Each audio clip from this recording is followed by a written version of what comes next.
आता 6 मीटर, आता 6 मीटर कुठं बॉल पडणार? 6 मीटर काही का माहिती आहे कुठलं आहे?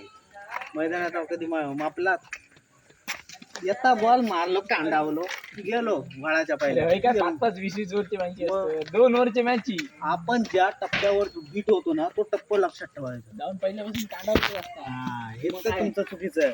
आपण ज्या बॉल ऐकून घे, आपण ज्या बॉलवर बीट होतो ना, जर मिस समजा लागतो हा पहिला किती 4-5 अख्खी ओव्हर बॅटला बॉल लागलो नाही. मी बघितलं ट्राय करून, जाऊन दे हा बीटच होणार आहे, किती टाकलं तरी हा बीटच होणार आहे. नंतर मी माझी वेगळी स्टाईल हे केली, मग त्याच्या बॅटला बॉल लागला.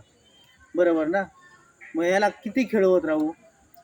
तो पण क्लासिकल होता, तो पण ओळखत होता चेंडू कसे बाहेर जातात.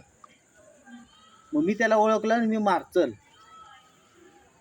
हे तुझ्या बाबतीत घडलं नसतं. तू काय केलं असतं? तुझी जागा चेंज केली.